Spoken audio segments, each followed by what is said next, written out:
เฮ้ยเฮ้ยเฮ้ยปลาซิวมันขางน้ำอยู่นี่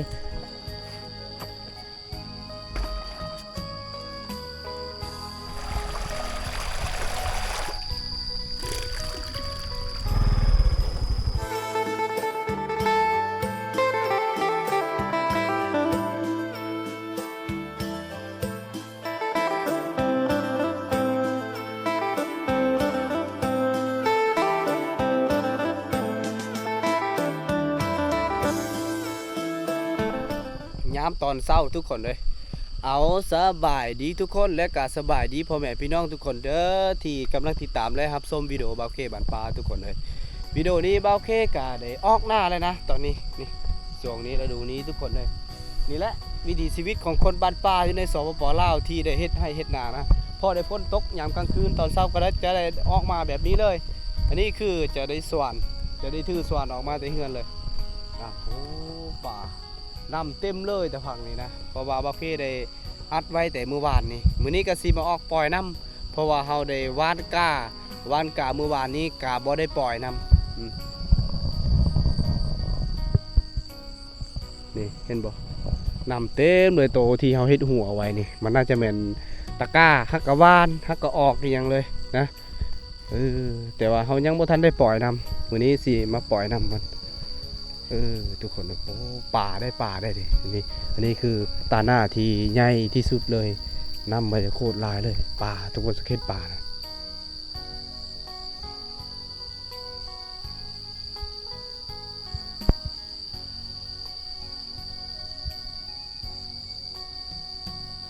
โอ้พวกอันปลาดุกเด้ตัวนี้มันน่าจะเหมือนปลาดุกปลาข้อปลาขาวนี่แหละตอนนี้เราซีมาอัดจุดนี้ก่อนจุดนี้มันน่าจะหัวตลอดเลยเต็มไปด้วยปลาเลยโอ้โห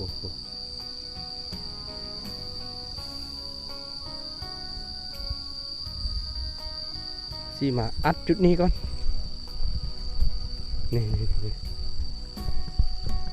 จุดนี้มันจะโอ้นี่โอ้ดีโอ้ปลาข้อน่าจะแม่นปลาข้อเลย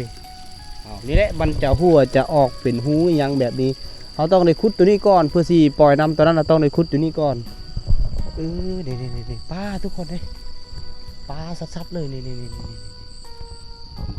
ปลาซิวตัวนี้ปลาซิวเป็นเลยปลาซิว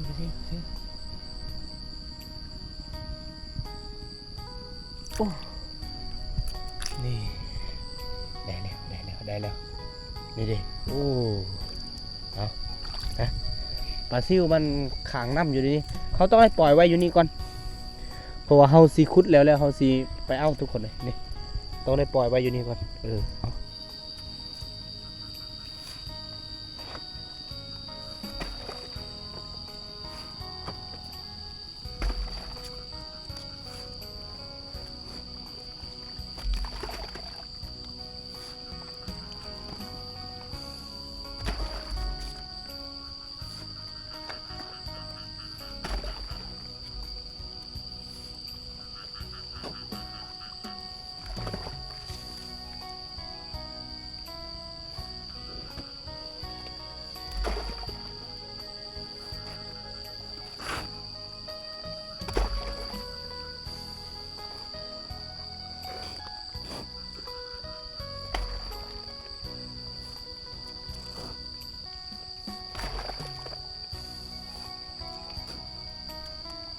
เรียบร้อยนี่เขาได้อัดหรือว่าเขาได้ท่มคุ้มตัวนี้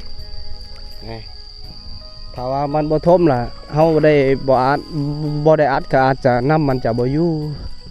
ตอนนี้ก็สิปล่อยออกตัวนี้ก่อนถ้าว่าบ่ปล่อยกามันก็บ่ออกมันน่าจะตาย เดี๋ยวเขากำลังสิปล่อยเลยปล่อยน้ำบัดนี้โอ้นี่กาตัวเฮาวานแล้วมันน่าจะเป็นแบบนี้หมดเลยได้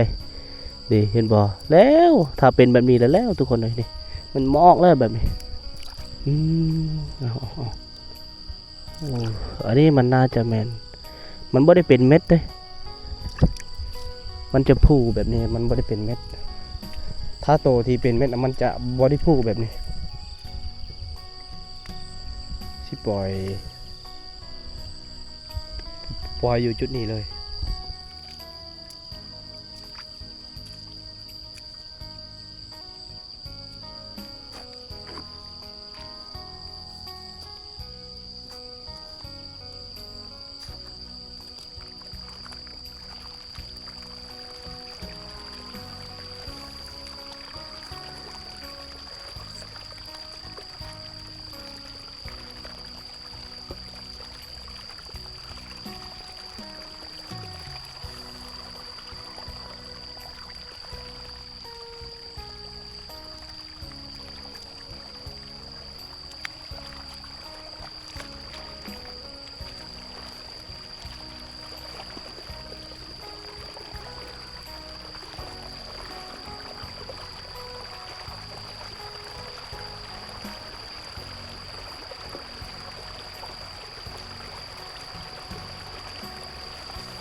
ตอนนี้ก็สีเลาะทุ่งเลาะจอบเบิ้งคันเทน่าตัวได้ทีคาดแล้วเฮาสีมาอัดนี่แหละทุกคนในการเฮ็ดหน้าก็ต้องเลยสำคัญสุดก็คือเก็บกำน้ำนั่นแหละสำคัญสุดก็ต้องได้เก็บน้ำให้น้ำมันอยู่ตาหน้าเวลาเฮาไถก็มันจะอ่อนดินจะอ่อนนะนี่บอนนี้บ่เคยอัดก็น่าจะเรียบร้อยนี่เรียบร้อยแล้ว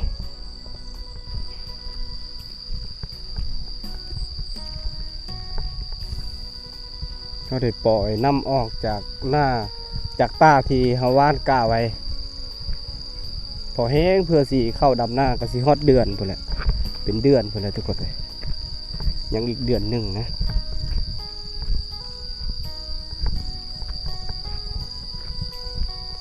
เอานี่ตัวนี้นะโอเคอัดเมื่อวานนี้ตัวนี้น้ำเต็มเลยแบบนี้แหละคักแส่ปะไว้ให้ดินมันอ่อนสบายเวลาไทยก็ป่าทุกคนเลย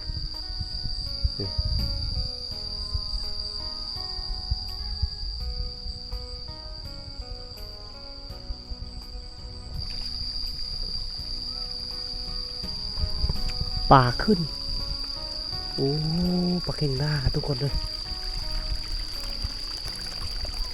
มันน่าจะขึ้นเมื่อกี้พูอยู่ตาหน้าพูดเลยนี่เด็ก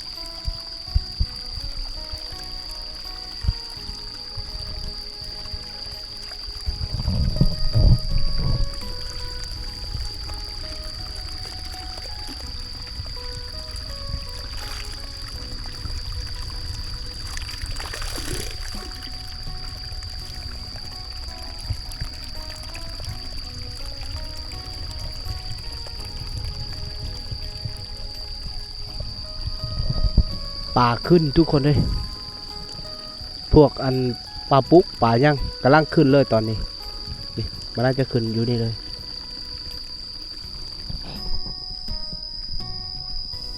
ยางเลาะจอบเบิ้งคันเทน่านี่แหละป่าก็กำลังขึ้นเลยแต่ว่าถ้าว่าฝนบ่ได้ตกอีกปลามันจะอยู่ตาหน้าแหละนะนำแห้งเขาก็จะได้ดักเอาจับเอาโอ้ถ้าว่ามีตุ้มมีอย่างทุกคนเลยมีตุ้มมีใสนะเขาจะมาวางไว้แถวนี้อาจจะถือได้ปลาปุ๊ก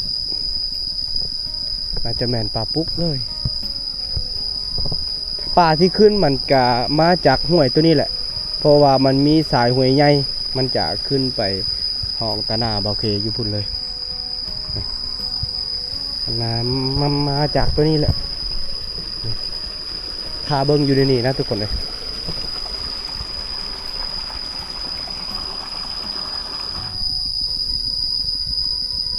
อันนี้น่าจะแม่นเที่ยงหน้าเขาเจ้าฮักกะเฮ็ดปีนี้ฮักกะเฮ็ดใบไม้เลยนี่ยังบ่ทันได้มุ่งได้หยังเลยตามเบิ่งนะเขาเจ้าน่าจะมุ่งผ้าบัดอันนี้เขาเจ้าฮักกะเริ่มว่านก้าเขาเจ้านี่นะน่าจะแม่น2 สอบสีแดงนั่นแหละหน้าเขาเจ้าน่าจะเป็นอยู่นี่เลยนี่ถือทั้งขาดถือทั้งหมอกรถไทยเขาเจ้าเฮ็ดงามแบบนี้เลย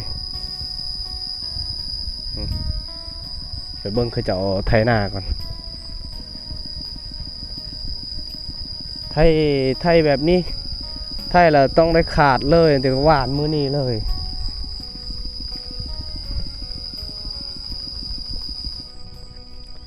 เขาเจ้านั่นน่าจะไทยหน้าเด้ไทยหน้าไทยตะกร้าว่านกาก่อนเพราะว่าอยู่เขตนี้นะบ่มีไผที่บ่มีไผที่ดำหน้าก่อนดอกเพราะว่าหากาฝนตกเลยเมื่อวานนี้เมื่อคืนนี้ก็ฝนตกแต่ว่าตกก็โคตรแห้งหลายชั่วโมงเมื่อคืนนี้เกือบ3 ชั่วโมงเลยทุกคนสังเกตน้ำนี่นะน้ำมันน่าจะเต็มตาหนาเลยปกติมันไม่ค่อยมีน้ำดอกปีกายนี้กับช่วงนี้ก็เขาจะดำแล้วตอนนี้ก็เดือน7แล้วได้ทุกคนเลยแฮม11ค่ำมื้อนี้ปิดแฮม11ค่ำตอนนี้ก็ขาดเบิดตาหนาจุดนี้เขาก็ยังสี่ปัวแป้งตัวนี้แหละปัวแป้งคันหน้าตัวนี้แหละเลาะเบิ่งก่อนบ่ได้ที่คันเทนาต่ำๆแล้วเขาจะได้เอาขึ้นให้มันสูงๆหน่อยนึงถ้าว่ามันต่ำมันนำบ่อยู่เขาบ่งามฝุ่นบ่อยู่มันมีฝุ่นมีหยัง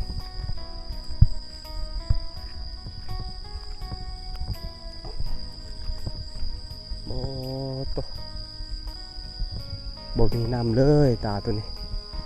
เห็ดเนเลือบาดนี้ต้องเห็ดอย่างใดนี่หน้าข้าเจ้านี่น่าจะขาดเบิดแล้วตัวนี้เห็นบ่อ๋อขาดกว่าเก่าอีกทุกคนเลยขาดแล้วก็แตกหมดเลยหน้าข้าเจ้าตัวนี้มันโมเมนต์หน้าเบาเคดอกนี่ขันหน้าก็ตั้มแบบนี้เบิดเบาเคก็ต้องได้แปลงได้ยังเลยเอางึดตาตัวนี้น้ำบ่อยู่เลยหรือว่ามันลงจุดนี้ป่ะมันเป็นหูป่ะเนี่ยบ่ฮู้คือกันงึดคือกันน้ำบ่อยู่จักเป็นบ่อนใดนี่ตัวนี้ก็น้ำบ่อยู่มันน่าจะขาดมีงนหินบังอยู่ข้างกลางนี่ถ้าว่าบ่มีงนหินอาจจะเป็นตาใหญ่เลยจุดนี้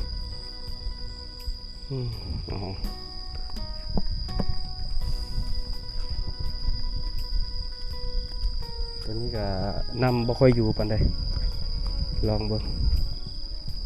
เลาะสเก็ตเบิ่งผ่านไปเป็น30 นาทีเบาเคได้อัดน้ำเรียบร้อยสำหรับคันที่ขาดที่ยังก็จะได้แปลงเรียบร้อยนี่แหละพอได้ปล่อยน้ำออกจากตาหน้าหรือว่าบอนตาที่วานกาก็ถือว่าประมาณนี้เลยนะมืออื่นกะมันจะออกมืออื่นมือฮื้อกะเขาจะได้เห็นพ้นเลยนี่น้ำแห้งแล้วก็มีน้ำอยู่ได้ตาตัวนี้อีกเต็มเลย นี่เห็นบ่น้ำก็กำลังออกเลยไหลออกเลยนี่นะโอ้ป่าทุกคนเลยพวกเห็นบ่พวกอันปลาข้อนะหลักๆก็คือปลาข้อแหละนี่เลยตอนนี้บาเคกำลังสีเมื่อบ้านอยู่แหละนะเขาได้ระบายออกแบบนี้เลยมันจะแห้งแล้วนะตอนแรกก็มันจะออกโลดกาตัวนี้มืออื่นมือฮื้อเขาจะได้เห็นผลจะได้เห็นผลในเร็วๆนี้เลยอ้อมหัวไว้แบบนี้เด้เบิ้งนี่นำมันน่าจะหลายเดี๋ยวนี้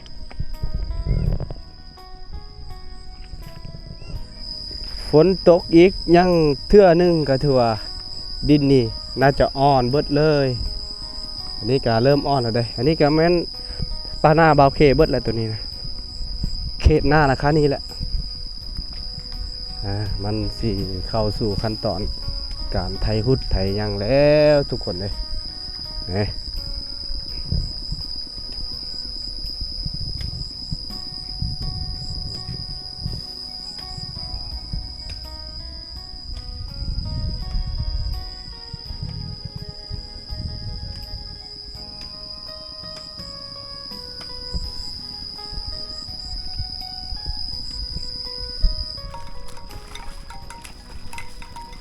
เฮ้ยเฮ้ยเฮ้ยเฮ้ยเอาสิไล่ควายเมื่อบ้านก่อนเฮ้ยเฮ้ยเฮ้ยเฮ้ยเฮ้ยเฮ้ยเฮ้ยเฮ้ยมันก็สิเข้าสู่ฤดูเลี้ยงงัวเลี้ยงควายแล้วทุกคนเลยถ้าได้เขาเจ้าได้ซักเขาให้เขาหน้าซักเขาให้ดำเขาหน้าแล้วก็แล้วบัดนี้เริ่มเข้าสู่ขั้นตอนการเลี้ยงแล้วเด้ปีกายนี้ก็ปกติก็น่าจะเลี้ยงแต่วันที่10วันที่ยังก็ที่5บ่เฮ้ยเฮ้ยเฮ้ยเฮ้ยเดี๋ยวไปจับตะกร้าเฮ้ยเฮ้ยเฮ้ยเฮ้ย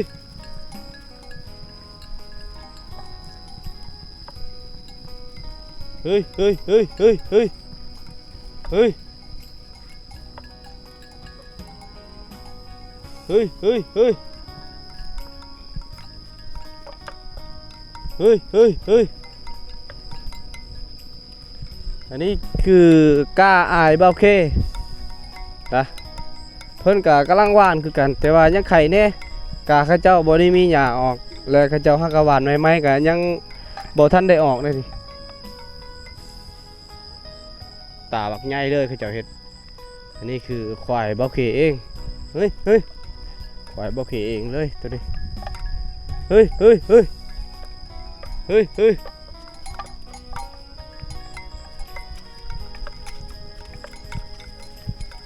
อืม